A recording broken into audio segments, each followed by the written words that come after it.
नमस्कार दोस्तों, स्वागत है आप सभी का एस्ट्रोलॉजी बाय लक्ष्मी चैनल में। अगर आप चैनल पर पहली बार आए हैं तो चैनल को सब्सक्राइब करना ना भूलें और अगर आपको वीडियो पसंद आती है तो वीडियो को लाइक करें और अपने कमेंट ज़रूर दें। आज हम सुनने जा रहे हैं आमलकी एकादशी व्रत कथा।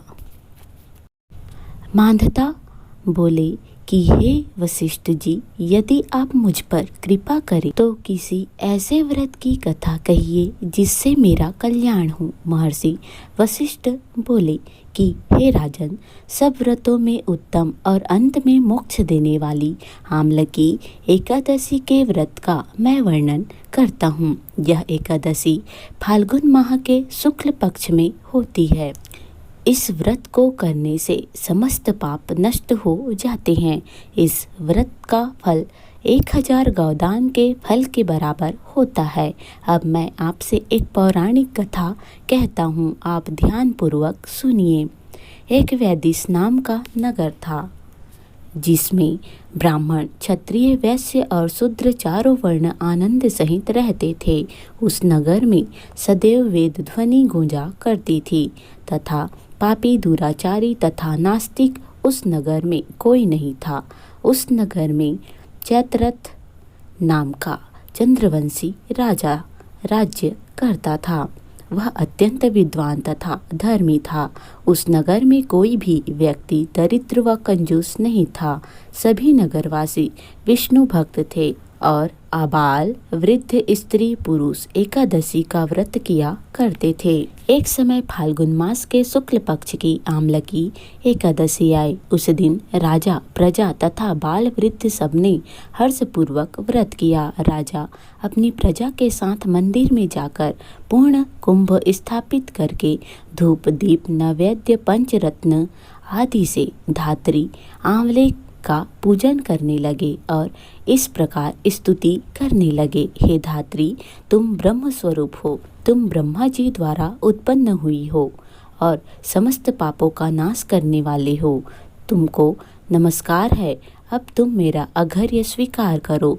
तुम श्री रामचंद्र जी द्वारा सम्मानित हो। मैं आपकी प्रार्थना करता हूँ, अतः आप मेरे समस्त पापों का नाश करो।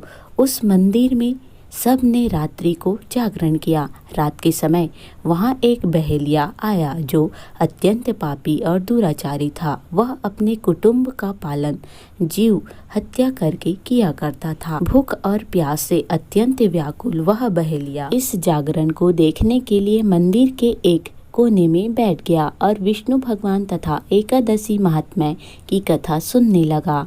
इस प्रकार अन्य मनुष्यों की भांति उसने भी सारी रात जागकर बिता दी। प्रातः काल होते ही सब लोग अपने घर चले गए तो बहेलिया भी अपने घर चला गया। घर जाकर उसने भोजन किया। कुछ समय बीतने के पश्चात उस बहेलिये की मृत्यु हो गई, मगर उस आमलकी एकादशी व्रत तथा जागरण से उसने राजा विदुरथ के घर जन्म लिया और उसका नाम वसुरथ रखा गया। युवा होने पर वह चतुरंगिनी सेना के सहित तथा धन धान्य से युक्त होकर 10,000 ग्रामों का पालन करने लगा। वह तेज में सूर्य के समान, कांति में चंद्र के समान, वीरता में भगवान विष्णु के समान और क्षमता में पृथ्वी के समान था। वह अत्यंत धार्मिक, सत्यवादी, कर्मवीर और विष्णु भक्त था। वह प्रजा का सम्मान भाव से पालन करता था। दान देना उसका नित्य कर्तव्य था। एक दिन राजा शिकार करने के लिए गया। दैव योग से वह मार्ग भूल गया और दिशा ज्ञान न रहने के कारण उसी वन में एक वृक्ष के नीचे सो गया। थोड़ी देर बाद पहाड़ी मलेच्छ वहाँ पर आ गए और राजा को अकेला देखकर मारो मारो शब्द करते हुए राजा की ओर दौड़े। मलेच्छ कहने लगे कि इसी दुष्ट राजा ने हमारे माता पिता, पुत्र, पौत्र आदि अनेक संबंधियों को मारा है तथा देश से निकाल दिया है, अतः इसको अवश्य मारना चाहिए। ऐसा कहकर वे मलेच्छ उस राजा को मारने दौड़े और अनेक प्रकार के अस्त्र शस्त्र उसके ऊपर फेंके। वे सब अस्त्र शस्त्र राजा के शरीर पर गिरते ही नष्ट हो जाते और उनका वार पुष्प के समान प्रतीत होता। अब उन मलेच्छों के अस्त्र शस्त्र उल्टा उन्हीं पर प्रहार करने लगे, जिससे वे मूर्छित होकर गिरने लगे। उसी समय राजा के शरीर से एक दिव्य स्त्री उत्पन्न हुई। वह स्त्री अत्यंत सुंदर होते हुए भी उसकी भ्रिकुटी टेढ़ी थी। उसकी आँखों से लाल लाल अग्नि निकल रही थी, जिससे वह दूसरे काल के समान प्रतीत होती थी। वह स्त्री मलेच्छों को मारने दौड़ी और थोड़ी ही देर में उसने सब मलेच्छों को काल के गाल में पहुंचा दिया। जब राजा सोकर उठा तो उसने मलेच्छों को मरा हुआ देखकर कहा कि इन शत्रुओं को किसने मारा है? इस वन में मेरा कौन ही तैसी रहता है? वह ऐसा विचार कर ही रहा था कि आकाशवाणी हुई, हे राजा, इस संसार में विष्णु भगवान के अतिरिक्त कौन तेरी सहायता कर सकता है? इस आकाशवाणी को सुनकर राजा अपने राज्य में आ गया और सुखपूर्वक राज्य करने लगा।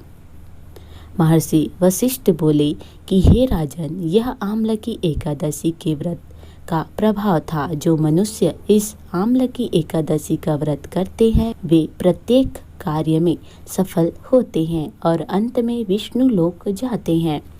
दोस्तों, मेरे द्वारा सुनाई गई कथा कैसी लगी कृपया कमेंट करके जरूर बताएं और इसे ज़्यादा से ज़्यादा शेयर अवश्य करें। भगवान विष्णु आप सभी की मनोकामना पूर्ण करें। धन्यवाद।